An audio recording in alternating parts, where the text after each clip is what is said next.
For whom Gam Pillai bats? Ranil's music video. Colombo's AI candidate. What happens amid an election campaign? Japanese diplomat on ex-minister who demanded bribe. A new lease of life for a youth charter.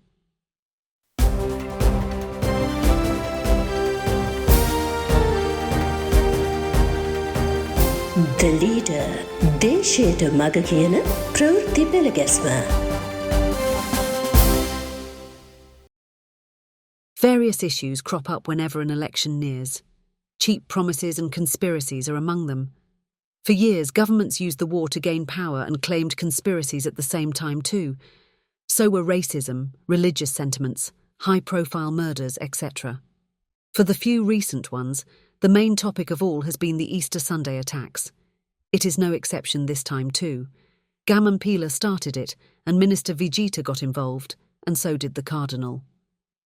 Rather than highlighting party policies on governance, even the media highlights the Easter Sunday probe report that was made public by Gam Pillai. Gam Pillai, who contests from medal for Colombo, claims the minister rejects the report, citing a questionable conduct of the commission's chairperson. He queried if all her rulings as a judge from 2006 to 2017 should be rejected then. Vijita is reacting to him very strongly. So, the media has something to carry on with. For whom Gam Pillai bats? Critics note that Gam Pillai is into a political game demanding the removal of Ravi Senaviratne as the Public Security Secretary. He does Ranil's bidding by using the Alwis Commission report as the basis, they say. Even at the 2020 election, Gam Pillai resorted to such a tactic, urging voters to go to the polling booths and vote at 8 in the morning. It was an indirect promotion of his preferential number, which was 8. This time, he is using the Easter Sunday issue, critics note. What's his aim? Gam Pillai has a formidable challenge in the next fortnight to maintain his ill-gotten popularity and lure anti-government voters to vote for his medal party. At the presidential polls, his leader Dilith received a little over 20,000 votes from the district. To secure a seat, they need at least 55,000 or 60,000 votes. However, Dilith will be the one to suffer if Gam Pillai tries to attack the Cardinal too much, because a sizable Catholic community lives in Gampaha, where he contests. Ranil's music video. Ranil revives the economy every time he gains power, but goes on to lose all the elections, it is said. Some attribute it to his inability to make up pretenses to satisfy the masses. Now he is having a go at acting amid the presence of candidates such as Ranjan and Adararachi. After watching too much of Netflix, he has decided to appear in a music video for the first time. That is part of the campaign on behalf of a particular gas cylinder candidate in Colombo. The identity of that candidate will be known once the video is out. Lalkantha's affection. Even as some in the MPP sow seeds of hatred in social media, Lalkantha distributes a certain kind of entertainment.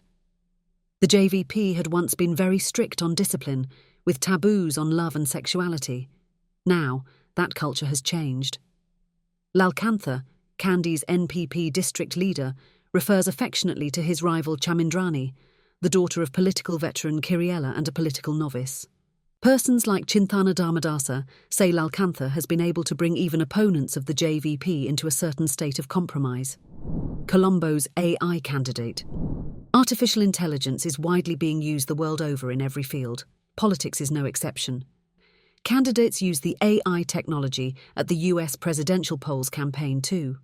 Here at home, an AI candidate has emerged for the first time. That is none other than Keshal, whose AI image as a popular political analyst became very popular of late. Some of AI Keshal's videos went viral. Keshal contests from gas cylinder for Colombo, and his preferential number is 5. Chinthana comments thus about Keshal. Keshal arises from Mangala's radical middle. Therefore, he never sides with racist, religiously sentimental politics. He also fights for equal rights for all genders. Rather than tradition, he weighs on personal freedom. He fights for a liberal open market.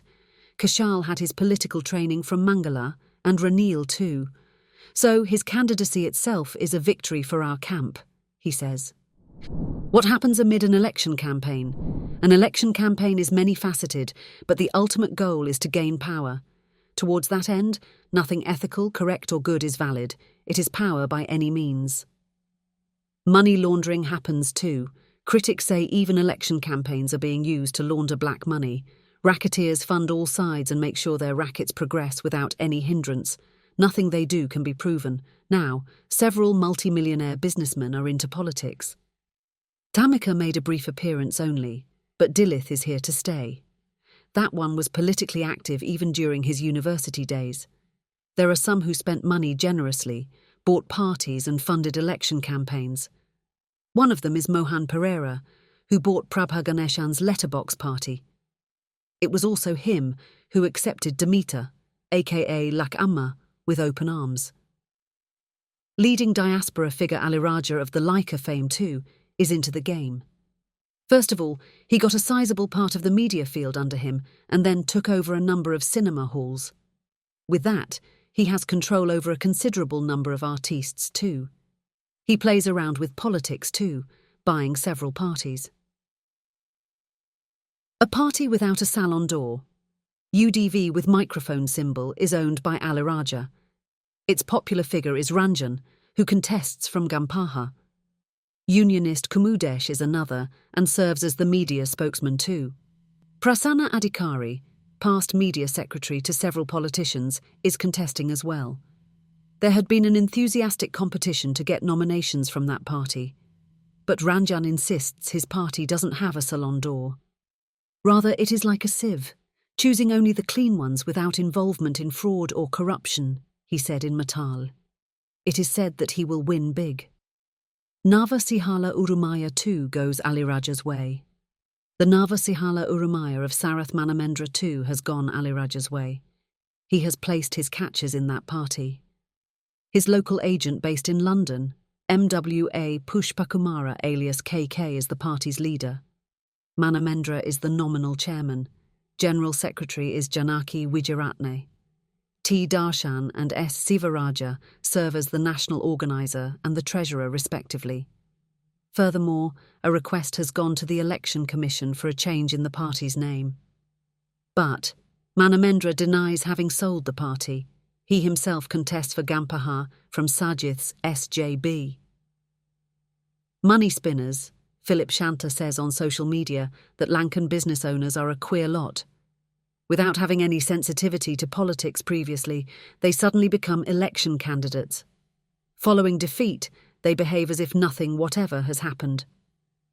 One such businessman contested for the Wani in 2020. He took a team of youths from Colombo and had a campaign running for around 2 months. One of them was having links to the media. They toured the entire Wani for the campaign. But come the results, the businessman suffered a very bad defeat and even had to forgo his deposit. But the campaign team didn't lose any, they gained. A candidate who contested for the Wani is in the fray this time from Colombo, and he gets funds from a wealthy well-wisher. So let's see what happens when Ranjan and Manamendra contest on the strength of Aliraja's money. Japanese diplomat on ex-minister who demanded bribe. Nimal Siripala was accused of soliciting a rupee. 200 million bribe from the foreign contractor who built a passenger terminal at Katunayake Airport.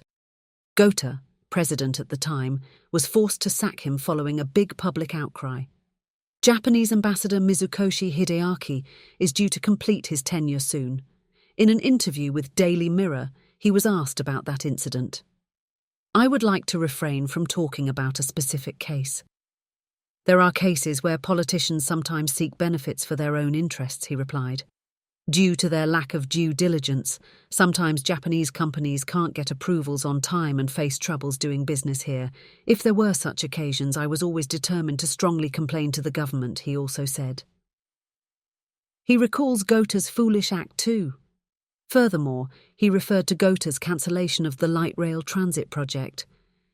I think it's a typical case of a very non-transparent decision. So, it was very difficult for me after that cancellation to get assistance from Tokyo. It was when then President Wickremesinghe apologised about the cancellation of the LRT project and asked Japan for support as things started moving again. I think it's a typical case of a very non-transparent decision. I don't know who has gained from cancelling it. It is true that Sri Lanka unilaterally cancelled this project, which had been agreed by both the governments in 2019. It shocked the government of Japan, JYCA, and all the others involved, including the companies involved. Due to this very regrettable cancellation, I think Sri Lanka lost confidence, not only from Japan but also from other foreign countries. Japan officially decided to resume disbursement to 11 loan projects, added the ambassador. A new lease of life for a youth charter. The National Youth Organisations Network has been calling for a youth charter and youth representation for a long time. It has submitted its suggestions to respective governments too. But the governments had their own versions, such as the complete copying of South Africa's one during Mahinda's rule. Even the good governance regime gave no heed to their call. At most times, politicians exploited the youths for their objectives, said its executive director Aruna Pradeep Kumara during a TV political talk show. He called for active involvement by the present regime, which had the backing of the young community to gain power. NPP's Iranga Gunasekara, who was also a participant, said the NPP has already formulated a set of proposals for the youths. He invited the National Youth Organisations Network to lend its support towards the formulation of an appropriate youth charter for the country. That's it for today.